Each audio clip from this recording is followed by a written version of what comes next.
Voilà. Bonjour à tous et bienvenue sur le webinaire Bien gérer ses déchets en entreprise. Je vais rappeler que si vous avez le moins de soucis techniques en termes de son ou en termes d'image, n'hésitez pas à nous le faire savoir par le chat et on essaiera de le régler. Je suis accompagnée de Sophie Raposo, directrice de l'ALSAP, qui va faire l'essentiel de cette présentation. Et je suis moi-même Céline Pizzimonti, conseillère d'entreprise en développement durable de la CCI Lyon Métropole. Je vous remercie de vous être connectés. Vous êtes plutôt nombreux à ce webinaire et je vais faire appel à votre indulgence parce que c'est le premier que nous faisons, Sophie et moi. Donc, s'il y a quelques bafouillages ou quelques hésitations, je vous prie de nous en excuser par avance. Donc, ce webinaire est le premier d'une série qui vous sera proposée dans le cadre de l'opération collective régionale Optime Déchets 2018-2020, qui démarre donc aujourd'hui. C'est le premier événement qui est proposé aux entreprises. En 2019, il y aura d'autres webinaires et d'autres ateliers sur des thèmes spécifiques qui vous seront présentés en fin de présentation. N'hésitez pas, dans tous les cas, à demander le programme à vos conseillers CCI respectifs, puisque, je le rappelle, cette opération collective est bien à destination de toutes les entreprises de la région Auvergne-Rhône-Alpes et chaque CCI a un interlocuteur auprès duquel vous pouvez vous adresser. Donc, je vais simplement vous rappeler les objectifs du webinaire tels qu'ils étaient notés dans l'invitation. On est beaucoup sur la base réglementaire, c'est-à-dire qu'on va vous parler de la réglementation applicable des déchets en entreprise, identifier les obligations du producteur et le tri des 5 flux, les principes de prévention et de gestion des déchets et les principales filières de valorisation et d'élimination.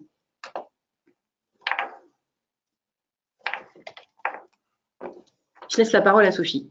Merci. Bonjour à tous, donc Sophie Raposo de l'association ALSAP. Donc, comme l'a présenté Céline tout à l'heure, nous sommes une association d'industriels pour les industriels. Donc, je vous invite à poser vos questions via le forum, le chat, pardon. Et donc, on essaiera de répondre au fur et à mesure avec l'aide de Céline. Donc, voilà, n'hésitez pas.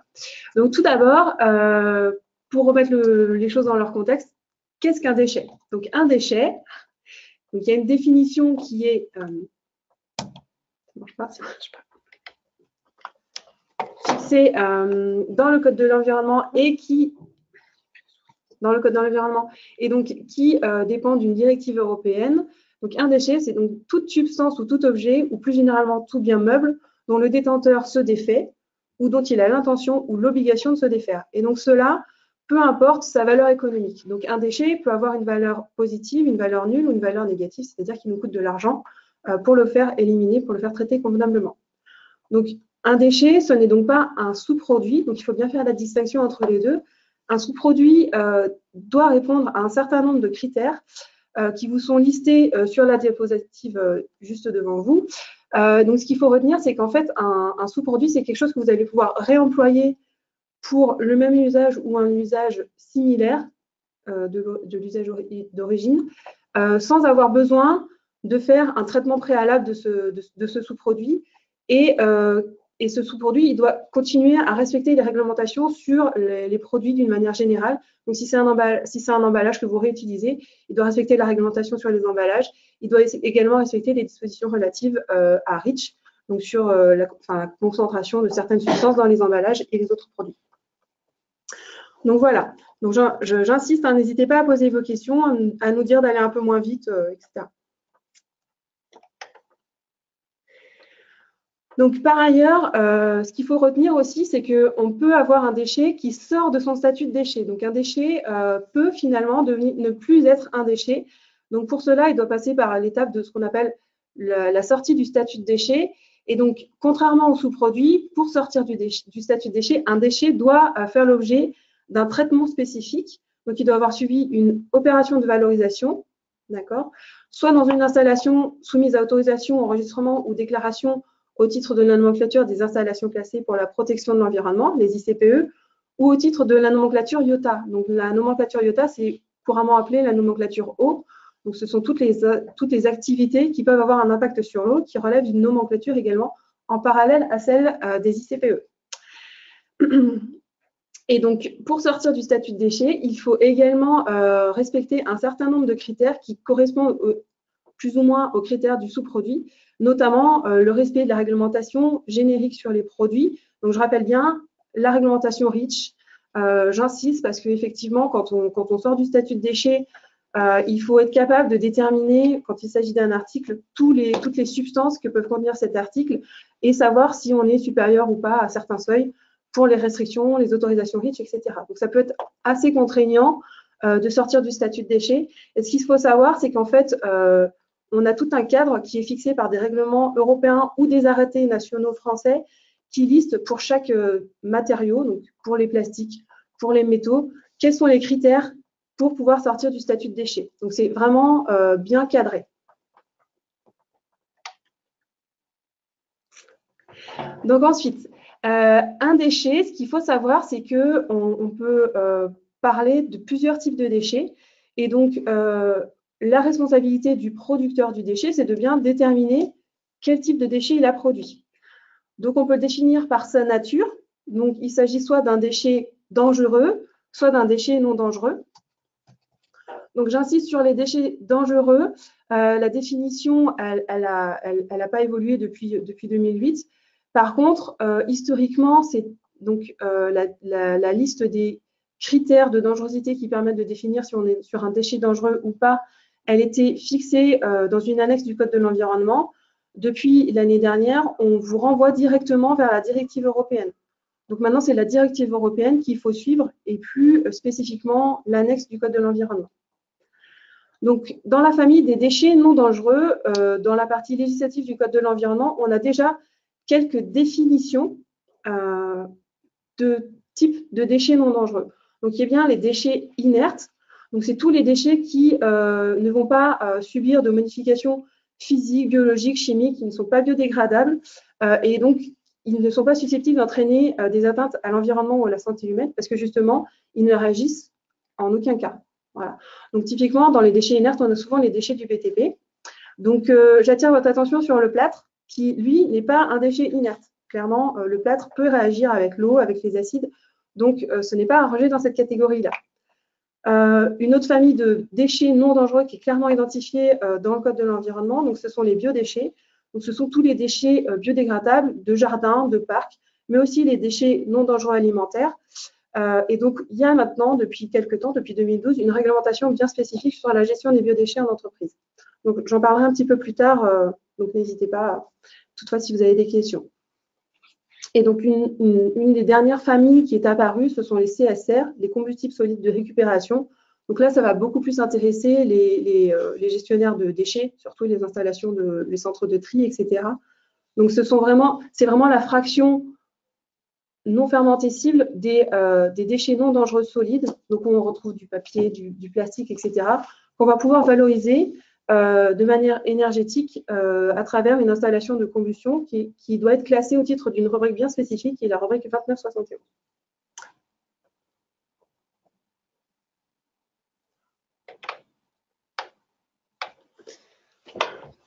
Donc, une autre manière de caractériser son déchet, c'est donc sa provenance. Donc, on peut avoir des déchets qu'on appelle ménagers. Donc, ce sont tous les déchets dangereux ou non dangereux dont le producteur est un ménage ou assimilé. J'insiste bien sur ce point-là. Et on a donc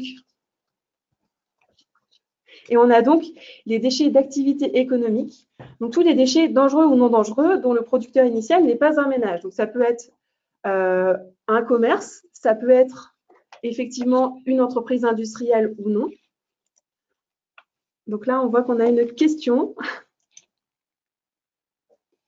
Donc, Maxime nous demande s'il existe une réglementation spécifique sur les coproduits différents des sous-produits. Les coproduits, alors, là, sans définition vraiment du coproduit, je ne pense pas, je n'en ai pas connaissance.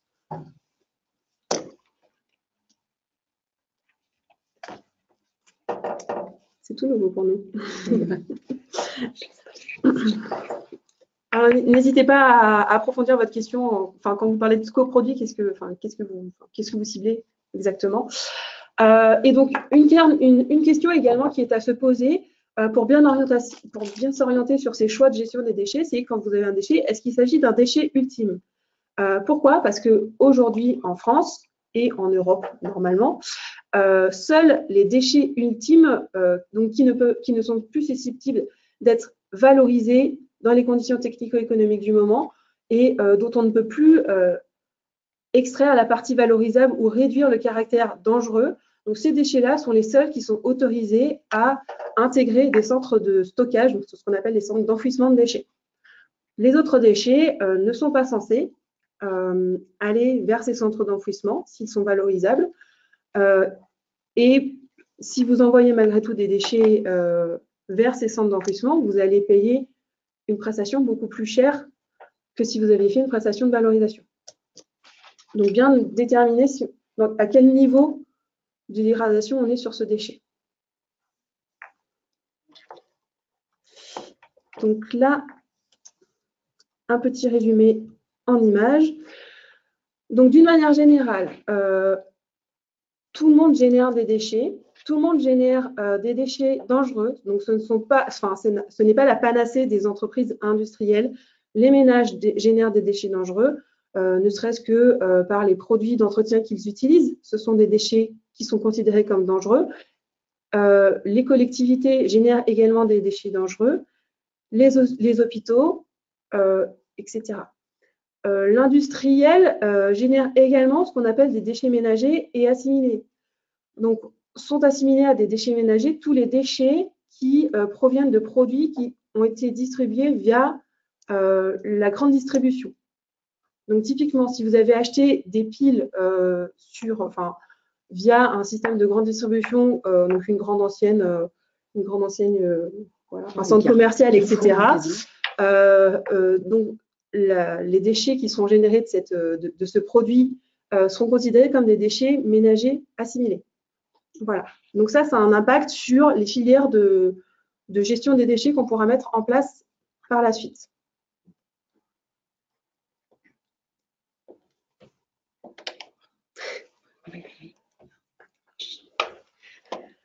Donc une petite question. Alors quel est selon vous le pourcentage de recyclage des emballages plastiques en France pour l'année 2016? Inférieur à 30%, entre 30 et 50%, ou supérieur à 50%. Donc là, on peut peut-être laisser la possibilité de répondre via le chat. Non? Oui, mais ça serait difficile d'évaluer. Voilà. Ils se font une idée. Donc, okay. On laisse réfléchir. Alors, attention. Tu vois pas les questions. Clique sur le petit bouton. Quel bouton? Question? Ça? Oui, c'est ça. Ah oui, d'accord. Inférieur à 30%. Je vois qu'on a affaire à des personnes qui sont spécialistes du sujet. Effectivement, si on revient là. Attends, il faut que je te le fasse. C'est ça? Effectivement, en 2016, la France a atteint. Reviens là. Je ne sais pas l'enlever. Non. Sur les économes. La France a atteint un niveau de recyclage. Donc, je parle bien du recyclage. Hein, on ne parle pas de la valorisation. Enfin, il n'y a pas la valorisation énergétique dedans, de 26%.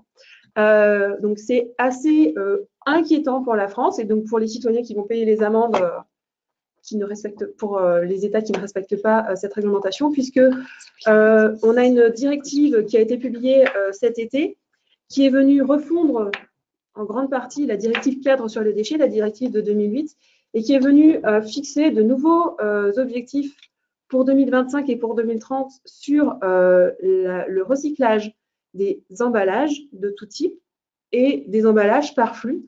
Donc, comme on peut le constater, pour le plastique, on est largement loin des objectifs. Alors, on est largement loin des objectifs puisque pour 2025, on prévoit 50% et pour 2030, on prévoit 55%. Donc, avoir connaissance de ces objectifs nationaux qui sont fixés à chaque État membre par l'Union européenne, ça vous permet aussi de comprendre pourquoi l'État français va orienter sa politique de gestion des déchets des entreprises vers telle et telle prescription et pourquoi pas vers d'autres. Notamment, on va aussi vous insister en mettant en place une tarification incitative, donc notamment via la TGAP. Ce qu'on appelle la TGAP, c'est la taxe générale sur les activités polluantes.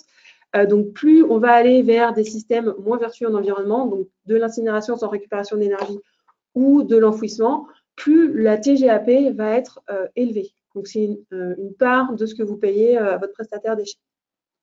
Alors, il y avait une question. Alors, donc, on je avait peux une pas question. la réafficher parce que je l'ai supprimée, je l'ai refermée. Ah si, ça y est, c'est bon.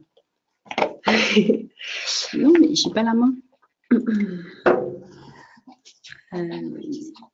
Je l'ai ouverte et il s'est refermé. C'était les coproduits de nouveau. En fait, maintenant il y en a. J'avais une question sur les coproduits. Voilà. Ah, une autre après. Bon, c'est pas grave. Ouais. Donc, je continue. On la reprendra après la question. Désolée.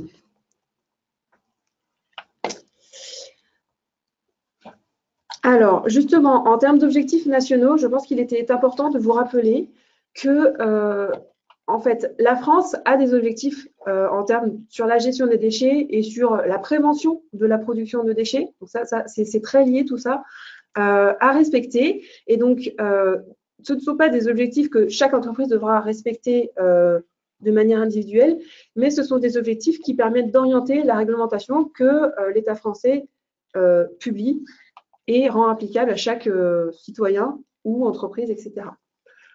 Donc, dans les choses intéressantes, alors, c'est plus bas. Là. C'était les exemples de coproduits. Alors, Maxime, exemple de coproduit. Un produit fini alimentaire initialement prévu à la consommation humaine, mais non conforme, revalorisé à travers une filière alimentation animale. Donc, ce n'est pas un déchet, ce n'est pas un produit qui est destiné à l'abandon, donc ce ne sera pas considéré comme un déchet, mais plutôt comme un sous-produit. D'accord. Donc là, tout à l'heure, un peu plus loin, je vais parler de la réglementation sur les biodéchets et de la réglementation sur la lutte contre le gaspillage alimentaire. Donc, ça rentre clairement là-dedans.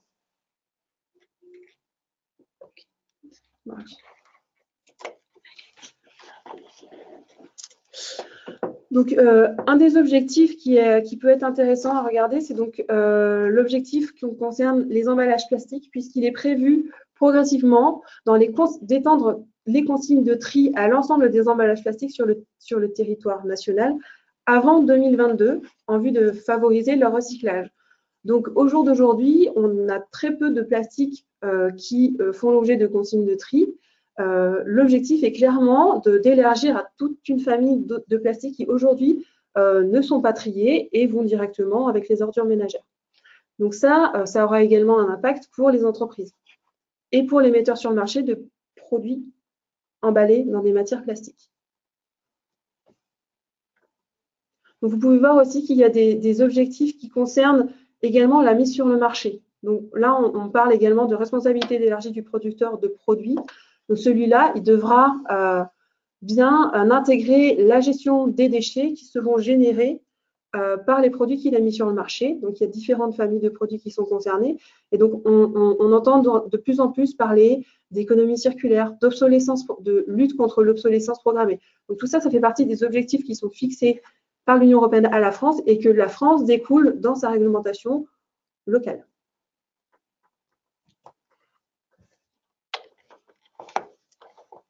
Alors, avant de continuer sur les obligations et interdictions, je voulais remettre un petit peu le contexte sur la terminologie qui est utilisée dans le monde de la gestion des déchets. Donc, la gestion des déchets, quand on parle de gestion des déchets, on parle de l'étape de la collecte jusqu'à l'étape du traitement final. Donc, vraiment, ça prend en compte toutes les étapes depuis le départ du déchet de votre site jusqu'à son élimination finale. Dans la réglementation, on assimile souvent producteurs de déchets et détenteurs de déchets à la même personne. Mais par exemple, un détenteur de déchets, ce n'est pas forcément le producteur du déchet. Ça peut être une personne qui est en possession des déchets malgré sa volonté. Par exemple, quand il y a des décharges illégales sur, je ne sais pas, sur un parking, par exemple, si c'est un parking d'une entreprise, l'entreprise devient responsable de ces déchets-là. Sauf si elle arrive à prouver à remonter jusqu'au producteur initial des déchets. Et donc voilà, parfois on se retrouve à devoir gérer des déchets qu'on n'a pas produits et pour autant on a la même responsabilité que le producteur de déchets. Et en fait, je voulais aussi revenir sur la notion de traitement. Donc la notion de traitement, c'est vraiment toutes les opérations de valorisation et d'élimination et toutes les opérations qui préparent à ces opérations de valorisation et d'élimination. Donc dans ces opérations, on a le tri, on a le transit, on a le regroupement, donc tout un tas d'activités qu'on peut retrouver dans la famille des gestionnaires de déchets, et notamment à travers les rubriques de la nomenclature ICPE sur la gestion des déchets.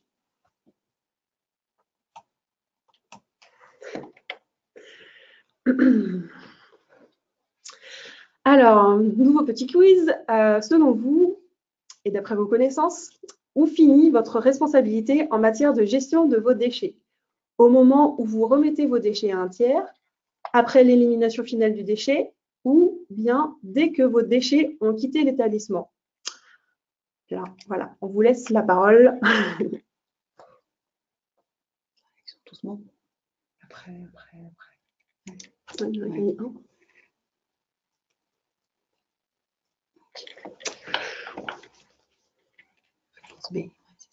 Donc, très bien. Donc, c'est effectivement après l'élimination finale. Donc, dans les grands principes de gestion et de responsabilité sur les déchets, le producteur du déchet ou le détenteur est responsable du déchet jusqu'à son élimination finale. Donc, voici quelques règles, les principales règles qui concernent tous les déchets, peu importe qu'ils soient des déchets dangereux ou qu'ils fassent l'objet d'une réglementation spécifique à ce flux-là. Donc, la première règle, c'est d'essayer de prévenir la production du déchet ou de réduire sa nocivité par rapport à des critères de dangerosité. Donc, vraiment, la première règle qui est fixée dans les objectifs de l'État France, c'est vraiment d'essayer de prévenir, donc de ne pas générer le déchet ou de réduire sa nocivité quand il s'agit d'un déchet dangereux. Donc ça, c'est vraiment l'entrée, la clé de voûte de la réglementation sur la gestion des déchets. Le deuxième point, on l'a évoqué tout à l'heure, donc c'est la responsabilité du producteur ou du détenteur depuis l'identification du déchet jusqu'à son élimination finale. Donc la responsabilité, elle compense dès le fait générateur du déchet par l'identification du déchet. Donc ça, sur ce point-là, j'y reviendrai un petit peu plus tard.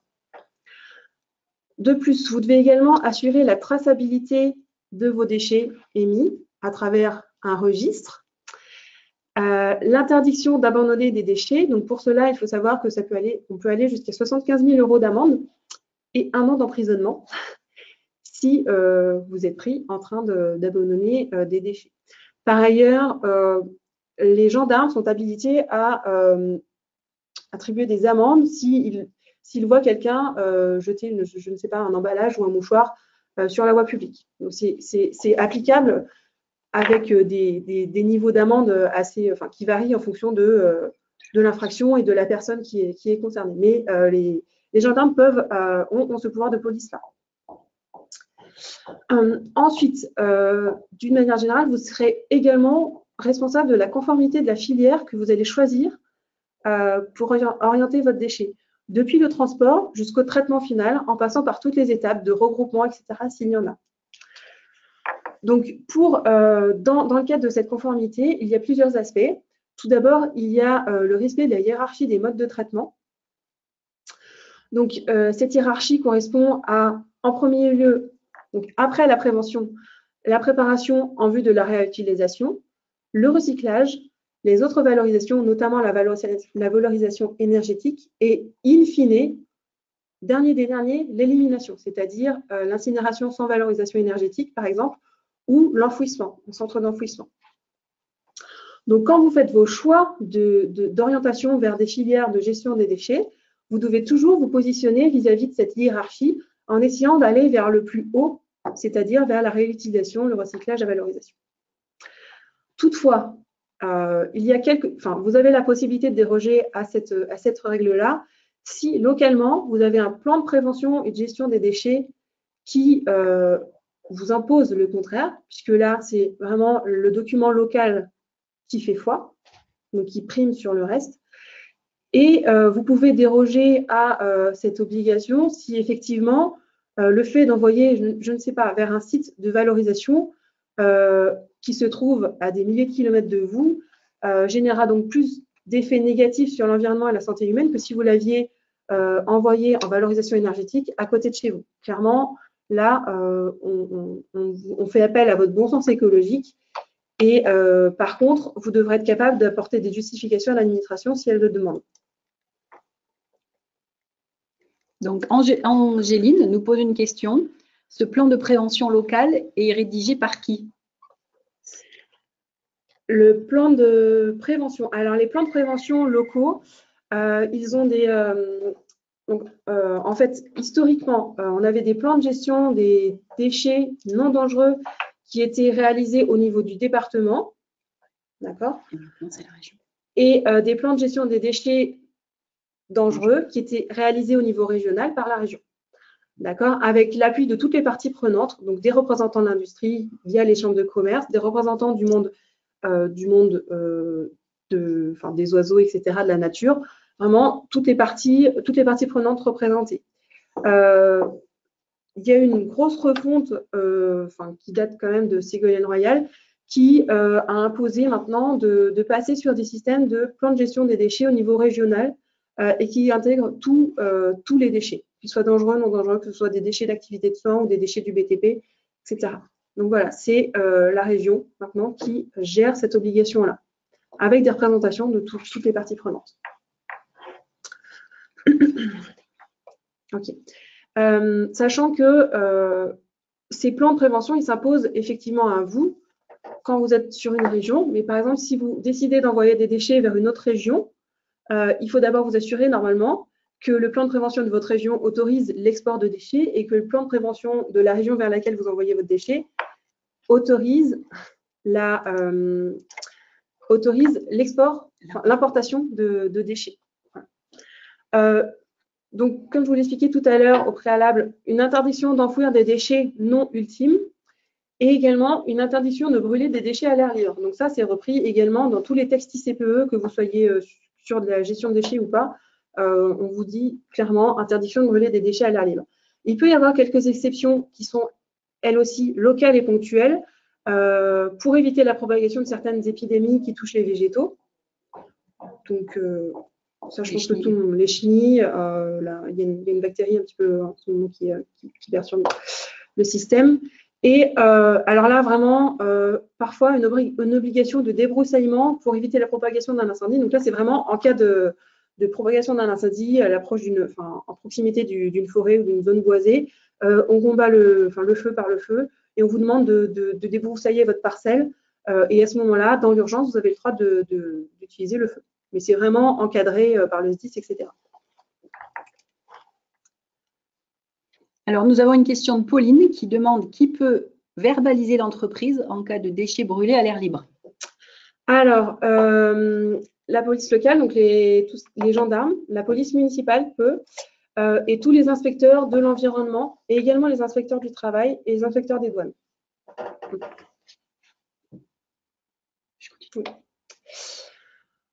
Donc, outre ce cadre général, on va avoir des règles spécifiques à tous les déchets dangereux.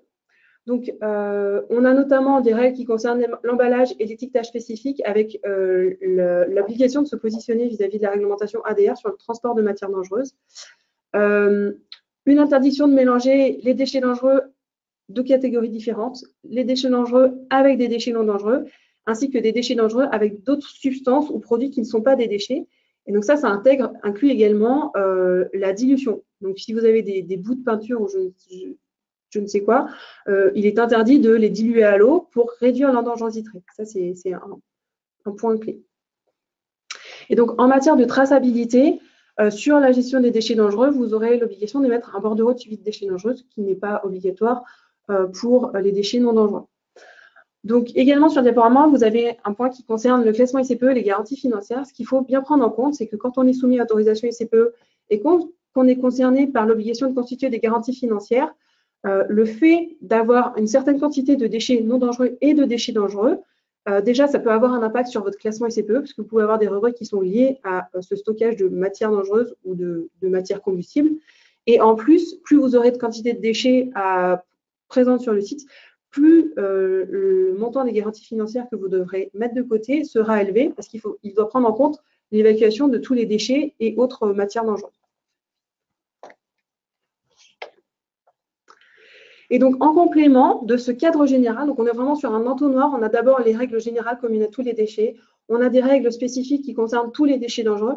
Et après, dans le code de l'environnement et dans d'autres codes, dans le code de la santé publique, etc., on va avoir des règles spécifiques à certains flux de déchets. Donc, typiquement, on a des règles spécifiques aux huiles usagées, on a des règles spécifiques sur les emballages usagés, on a des règles spécifiques sur les biodéchets, etc. Donc, on reviendra sur certains de ces flux ultérieurement. Donc, vos obligations en interne, donc là, je reviens sur la responsabilité depuis l'identification du déchet jusqu'à l'élimination finale. Donc, vous avez l'obligation de caractériser votre déchet. Donc, est-ce un déchet dangereux ou non dangereux? Donc, pour cela, je vous ai mis un lien vers un guide de l'INERIS. Effectivement, ce n'est pas ce qui est le plus facile à déterminer. Typiquement, quand on a des emballages qui ont contenu des matières dangereuses, est-ce qu'on les classe ou pas en déchets dangereux? Ça, clairement, c'est la responsabilité de l'industriel de déterminer si oui ou non on l'intègre en tant que déchet dangereux ou pas. Mais clairement, si on n'a pas les capacités de faire du lavage et de prouver qu'on a supprimé toutes les matières dangereuses du récipient, il vaut mieux le classer en déchet dangereux. L'origine du déchet, comme je vous l'expliquais tout à l'heure, est-ce que c'est un déchet ménager ou assimilé, ou bien c'est vraiment un déchet purement lié à une activité économique? Est-ce qu'il s'agit d'un déchet ultime? Et en dernier lieu, bien identifier le code déchet. Donc le code déchet, de la nomenclature déchet, c'est un code qui permet à tout le monde dans le monde de la gestion des déchets de parler le même langage. Donc cette nomenclature déchets, elle est fixée dans une décision européenne. Donc elle a été retirée également des annexes du code de l'environnement depuis l'année dernière. Et donc ce code déchet, il est composé de 6 chiffres selon l'activité génératrice du déchet sur le site. Donc, c'est bien l'activité génératrice du déchet sur le site et pas le code APE de l'entreprise. Typiquement, si vous êtes une entreprise agroalimentaire et que vous avez un service maintenance qui génère des huiles usagées, etc., c'est bien l'activité de maintenance qui compte pour déterminer le code déchet de l'huile en question. Donc, ce code, il est composé de 6 chiffres. Donc, les 2 premiers chiffres concernent le grand secteur d'activité. Les 2 suivants concernent le sous-secteur d'activité et les 2 derniers concernent la liste la liste à la Prévert qui a été déterminée en déchets générés par ce type de sous-activité. Donc, je vous ai mis quelques exemples. Typiquement, les huiles et combustibles liquides usagés, c'est un code qui commencera par un 13. On a quelques exceptions pour tout ce qui est emballage. Automatiquement, peu importe l'activité qui a généré le déchet, ça commence par un 15, etc.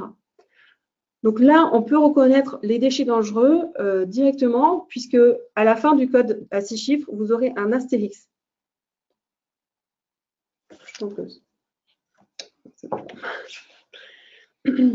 La caractérisation des déchets concerne également l'identification en tant que matière dangereuse. Donc, cette identification, souvent, c'est le prestataire qui l'a fait et pas qui l'a fait à la place du producteur. Ce n'est pas vraiment gênant in fine, mais il faut bien que vous soyez d'accord avec le code qui a été choisi par le prestataire. Pourquoi? Parce que en fait, un code matière dangereuse, derrière un code matière dangereuse, il y a une attestation de transport de matière dangereuse qui correspond. Et donc, il faut bien veiller à ce que quand c'est pré-rempli par le prestataire déchet, le code qu'il a mis correspond bien au déchet et ne correspond pas forcément à une identification du déchet qui correspond mieux aux habilitations de transport de matière dangereuse du prestataire. Une question. On a une question de Robin qui demande: pouvez-vous nous donner nos obligations par rapport au tri 5 flux? Ça vient plus tard. Ça vient plus tard dans la présentation. Mais effectivement, il faut Donc, qu'on accélère. on accélère. Donc, bien penser à identifier les déchets dangereux qui peuvent être concernés par la réglementation sur l'ADR. Et donc, sur le bordereau de suivi de déchets dangereux, c'est le cadre numéro 4 où vous trouverez le code ADR. Pour ça, il existe plusieurs guides. Donc voilà, le code matière dangereuse, c'est un UN avec 4 chiffres derrière. Et donc, voilà, je ne vais pas…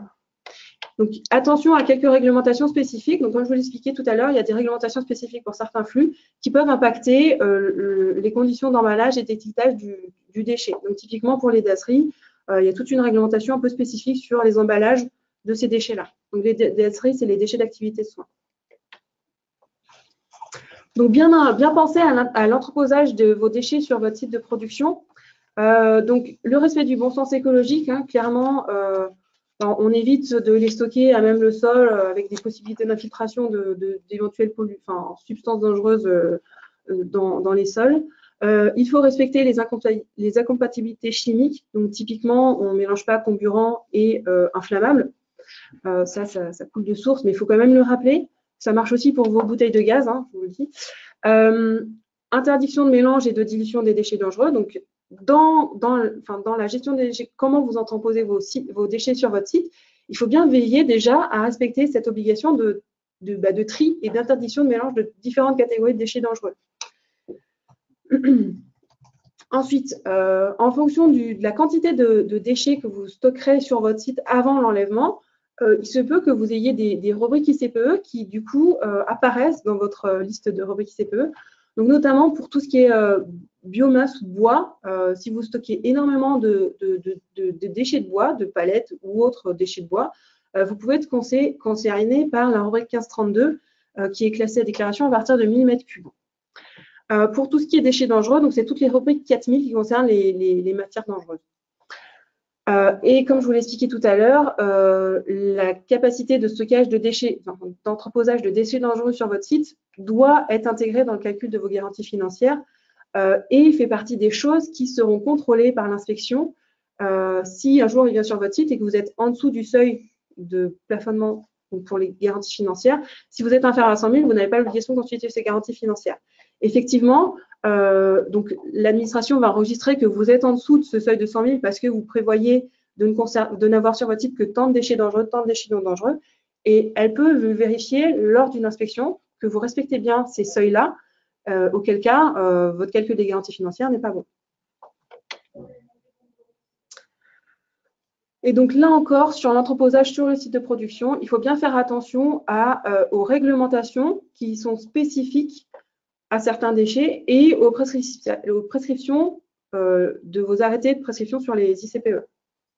Donc là, encore une fois, sur les dasseries, on a des obligations un peu particulières sur la gestion des locaux où sont entreposés les dasseries et notamment le temps d'entreposage. Je passe rapidement. Et bien penser à regarder la réglementation spécifique des déchets et vos prescriptions liées à votre classement ICPE qui peuvent impacter également. Non, c'était bon. L'expédition des déchets dangereux visés par l'ADR. Donc, d'une manière générale, quand on émet un déchet dangereux, il faut fournir au transporteur le document de transport. Le document de transport et d'accompagnement, donc c'est le BSDD. Quand il s'agit de déchets, le document de transport pour le transport de matières dangereuses, c'est le BSDD, bordereau de suivi des déchets dangereux. Il faut vérifier que le conducteur est bien titulaire d'une attestation de formation adaptée et en cours de validité. Donc, comme je vous l'expliquais tout à l'heure, ne peut pas transporter des matières dangereuses qui veut. Ils doivent avoir une formation qui dépend aussi, et des agréments qui dépendent aussi de la matière dangereuse transportée. Lors du chargement, vous devez bien vérifier les interdictions de chargement en commun, vérifier l'agrément et la signalisation des véhicules de transport et vous assurer du calage. Donc, clairement, c'est le dernier chargeur qui est responsable sur le transport de matières dangereuses. Donc, il faut bien vous assurer que ce que vous mettez dans le camion est compatible à ce qu'il peut déjà y avoir dedans.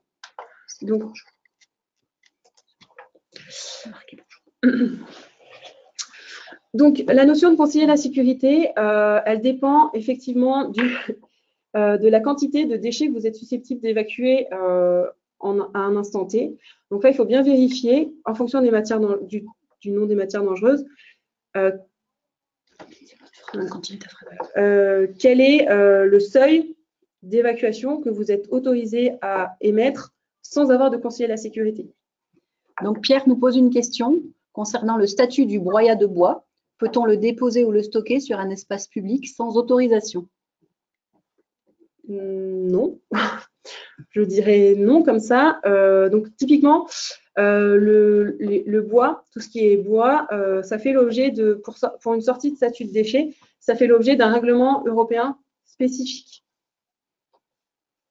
Mais effectivement, on ne peut pas, comme je vous l'ai dit, on ne peut pas abandonner des déchets sur la voie publique ou ailleurs. Donc, on n'a pas l'autorisation de déposer des matières sur la voie publique, etc. Donc, ça peut être l'objet d'une amende.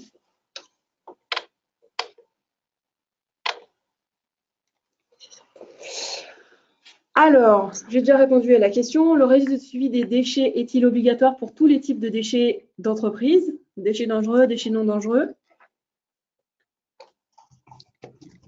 Sur le broyat de bois, est-ce que c'est un sous-produit? Non, il a été transformé. Ce sera soit un biodéchet, soit un déchet dangereux en fonction de. Parce que si c'est des palettes qui ont été traitées, ce sera forcément un déchet dangereux. Oui, c'est obligatoire pour tous les types de déchets, effectivement. Je vous ai remis quelques diapos sur le registre chronologique des producteurs de déchets, sachant qu'il y aura un webinaire qui sera dédié spécifiquement à la traçabilité des déchets. Donc, le registre, le bordereau de suivi de déchets dangereux, comment on le remplit, comment on le suit, etc. De rien. Le bordereau de suivi des déchets dangereux, juste un rappel, son émission est obligatoire lors de la remise de déchets dangereux à un tiers, sauf lorsqu'on remet ces huiles usagées à un ramasseur agréé, sauf lorsque l'on fait des dépôts en déchetterie et sauf lorsque l'on remet ces déchets au producteur initial dans le cadre d'un produit qui était soumis à une responsabilité élargie des producteurs. Typiquement, si vous achetez vos piles consommables en grande surface, vous avez, même en tant qu'industriel, l'autorisation de rapporter ces piles usagées dans les bornes qui sont dédiées en grande surface, parce que ça fait l'objet d'une filière REP, responsabilité élargie des producteurs. Donc, quelques rappels sur certains flux spécifiques de déchets. Les déchets d'emballage dont les détenteurs finaux ne sont pas les ménages. Donc, l'obligation des producteurs de cette famille de déchets-là, si vous dépassez un seuil qui est fixé à 1100 litres par semaine, vous avez l'obligation de valoriser, réutiliser, réemployer. C'est-à-dire que tout ce qui est enfouissement est interdit pour les déchets d'emballage. Et en plus, on vous demande clairement d'établir un contrat avec votre prestataire de transport ou de traitement pour ces déchets-là. Par contre, même si les installations qui gèrent cette famille de déchets sont concernées par la nomenclature ICPE, depuis l'année dernière, elles n'ont plus l'obligation d'être agréées. Le tri des 5 flux. Donc voilà. Alors, le tri des 5 flux, il concerne les déchets de papier, métal, plastique, verre et bois. D'accord? Donc, quelle est l'obligation des producteurs de ce flux de déchets? Donc, les producteurs de ce flux de déchets, s'ils produisent une quantité supérieure à 1100 litres par semaine de ce flux de papier, métal, plastique, verre et bois, vous avez l'obligation de faire un tri à la source en vue d'une valorisation. Alors, tri à la source, ça ne veut pas dire tri spécifique forcément chez vous. Ça veut dire, soit vous faites un tri en interne en distinguant bien ce flux de déchets-là ou en distinguant papier, métal, plastique, soit vous envoyez ce flux de déchets-là vers une installation dédiée, autorisée, etc., qui va faire le tri par matériaux pour vous. D'accord? Mais quoi qu'il arrive, en interne, vous devez déjà faire un tri sur le flux papier, métal, plastique, verre et bois. Ensuite, soit vous faites un tri papier d'un côté, métal, d'un côté, plastique, etc., d'un côté sur votre site, soit vous payez une prestation chez un prestataire qui va le faire pour vous en vue, ultérieurement, de valoriser et donc pas d'enfouir, hein, clairement. Et donc, les installations, les prestataires auxquels vous ferez appel pour la valorisation de ce flux de déchets ont l'obligation de vous transmettre un récapitulatif chaque année de la quantité de déchets qu'il a géré pour vous. Alors, Fabienne, est-ce que les déchetteries sont aussi concernées pour délivrer l'attestation? Bonne question. Merci de l'avoir posé. Merci de l'avoir posé, effectivement. Donc, ce sont les installations de valorisation qui sont visées ici. Donc, C'est idem, c'est idem aussi pour les intermédiaires. Donc les collecteurs, les regroupeurs. Donc effectivement, les déchetteries, oui, vous avez l'obligation de remettre ce récapitulatif.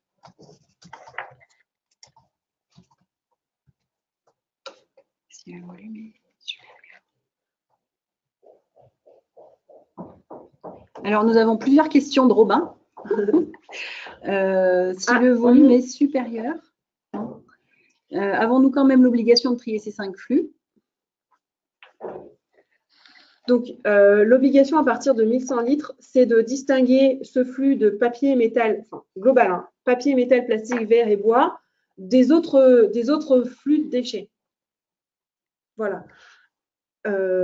Donc, si on est à moins de 1100 litres par semaine, on peut envoyer tout au même endroit, sachant qu'il faut bien distinguer les déchets dangereux des déchets non dangereux.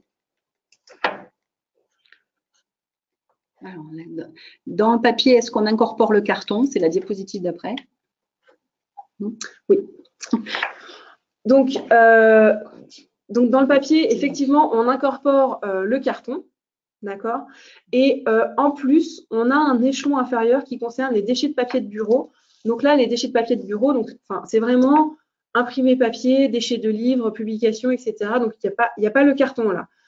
Si on est, depuis 2018, si on regroupe plus de 20 personnes sur son site, on a l'obligation de faire une gestion spécifique de ce flux. Encore une fois, soit on le fait sur son site, soit on délègue cette prestation de tri à un prestataire extérieur. Donc, la notion de 20 personnes, elle dépend vraiment d'une nomenclature, la nomenclature INSEE. Donc, ce n'est pas forcément 20 personnes sur le site, employées par le site, c'est vraiment 20 personnes qui sont susceptibles d'avoir une fonction qui est génératrice de papier de bureau.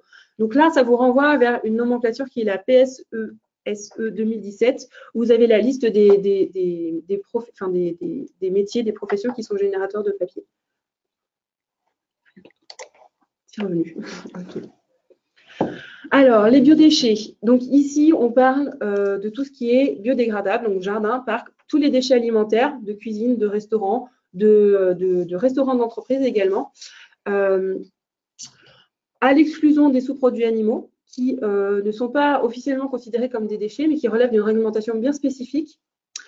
Les biodéchets liquides autres que les huiles alimentaires, donc le sang, typiquement, ça fait partie des sous-produits animaux, et les déchets de taille ou délégage des végétaux lorsqu'ils sont l'objet d'une valorisation énergétique. Donc là, ici, on parle vraiment de biodégradables, donc on va plutôt vers une valorisation agronomique. Question. Donc, Eric demande, peut-on mettre dans une même benne carton et papier? Vous pouvez mettre dans une même benne carton et papier, sachant que si vous avez plus de 20 personnes sur votre site qui ont des emplois qui produisent, qui sont générateurs de déchets de papier de bureau, vous aurez l'obligation soit de faire un tri sur votre site, soit de payer une prestation ultérieure. Donc, vous envoyez votre benne carton et papier chez un prestataire qui va séparer le flux de papier et le flux de carton de votre benne.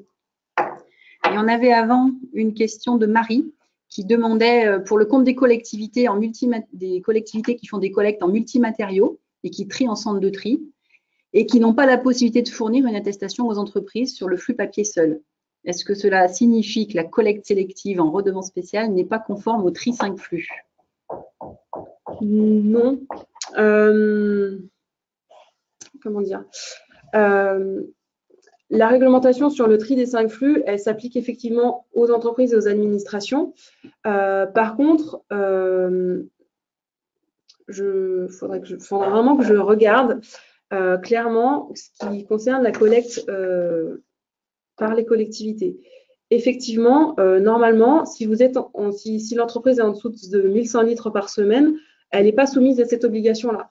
Par contre, si elle est supérieure à 1100 litres par semaine, normalement, elle est soumise à cette obligation-là. Donc, effectivement, elle ne devrait pas faire appel à vos services, clairement.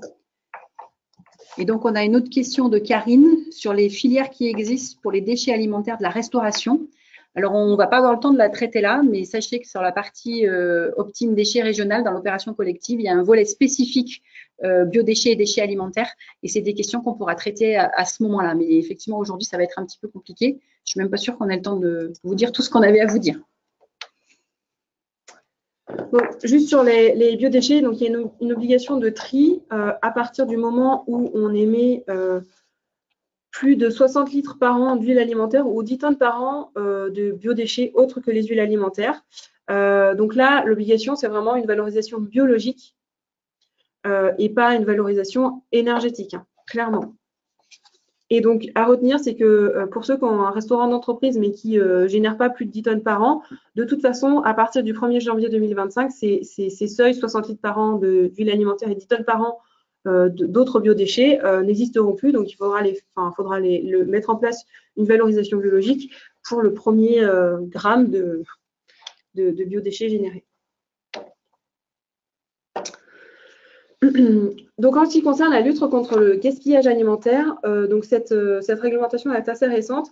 Elle vise à faciliter le don de denrées alimentaires non périmées, qui sont générées soit par les grandes surfaces, soit par les industries agroalimentaires, vers des associations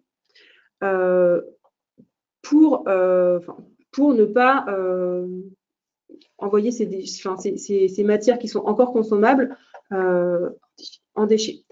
Donc pour cela, le producteur du déchet a l'obligation d'établir une convention avec l'association avec laquelle il veut travailler pour mettre en place ce don alimentaire.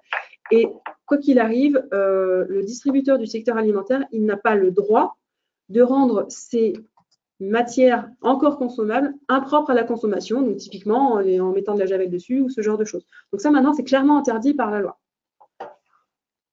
Une question.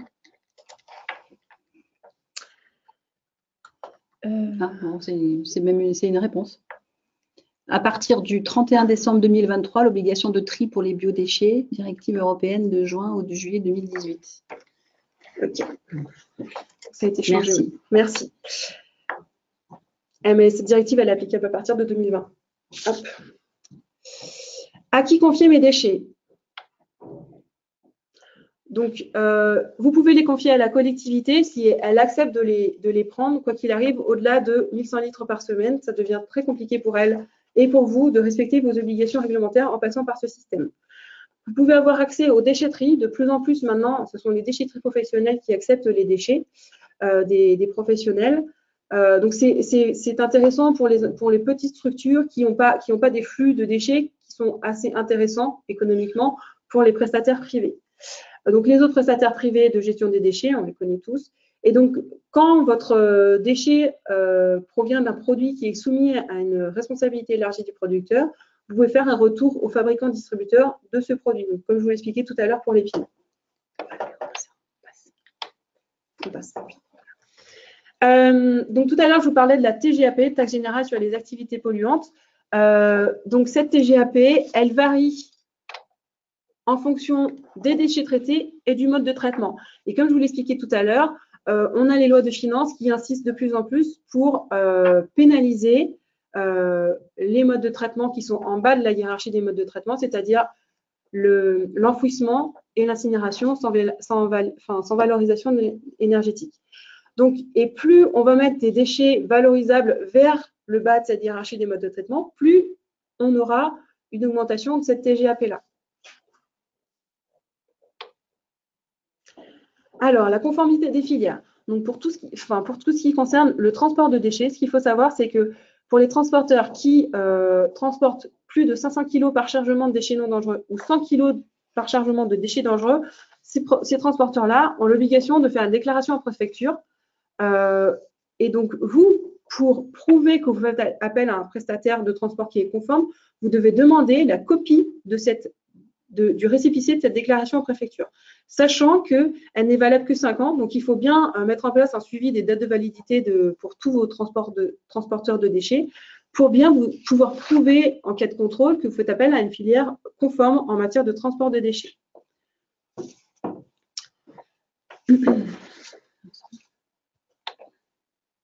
En ce qui concerne le regroupement, le transit, le tri, le traitement d'une manière générale des déchets, il faut bien penser au respect des hiérarchies des modes de traitement, bien prendre en compte la réglementation applicable aux déchets dangereux et en plus ceux qui relèvent d'une réglementation spécifique. Et en plus, vous avez l'obligation de prendre en compte les dispositions locales, donc typiquement les plans de gestion des déchets. Donc, vous devez vraiment croiser toutes ces données pour savoir vers quoi orienter vos déchets. Et donc, la conformité des prestataires qui font du regroupement, du tri, du transit, du traitement de déchets, elle peut se vérifier via leur classement ICPE, puisque depuis maintenant plusieurs années, il y a des rubriques qui sont dédiées à la gestion des déchets dans la nomenclature des installations classées et on peut être soumis même à déclaration au titre d'une activité de gestion des déchets. À partir du moment où on fait du transit, du tri, on peut être soumis à déclaration, à enregistrement ou autorisation. Donc, pour prouver que vous faites appel à des filières conformes, vous devez bien vérifier que vous avez une conformité du choix de la filière, c'est-à-dire elle répond bien à la réglementation spécifique à ce déchet, elle répond au plan de gestion des déchets locaux, et en plus, vous devez prouver la conformité des prestataires auxquels vous faites appel, en leur demandant une preuve du dépôt de déclaration ou d'enregistrement ICPE ou une copie de leur arrêté préfectoral. Et en plus, pour les huiles usagées, vous devez demander la preuve de l'agrément, puisque la valorisation des huiles usagées est soumise à agrément. Et donc, en fonction du tableau de classement ICPE du prestataire de déchets, vous saurez, grâce à la rubrique 27 et quelques, s'il est autorisé à faire du regroupement de déchets et quelle famille de déchets. Donc, juste pour exemple, ici, vous avez par exemple la rubrique 27.13 qui concerne les installations de transit, tri, regroupement, préparation en vue d'une réutilisation des déchets de métaux non dangereux, d'alliage de métaux, etc.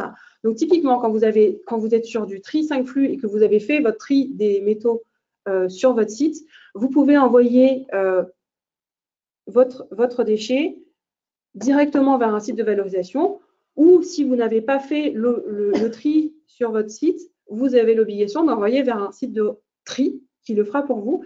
Donc, typiquement, s'il y a des métaux dans votre flux, 5 flux, là, et bien votre prestataire, il devra être classé à déclaration ou à enregistrement ou autorisation sur cette rubrique 27.13.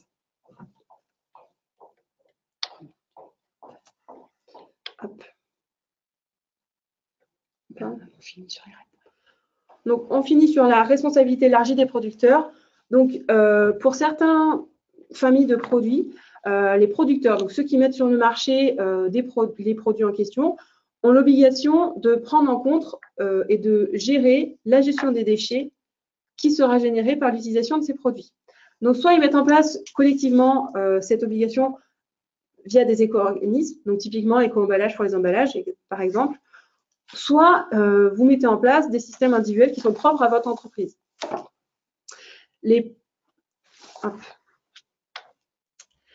Donc, je vous ai mis à titre informatif la liste des équipements, des produits qui sont concernés par une responsabilité élargie du producteur. Donc, on a tout ce qui est équipement électrique et électronique. Et donc là, par exemple, les règles varient en fonction d'équipements. Si on est sur des équipements électriques et électroniques ménagers ou professionnels, on a tout ce qui est imprimé papier, les éléments d'ameublement, les pneumatiques, etc.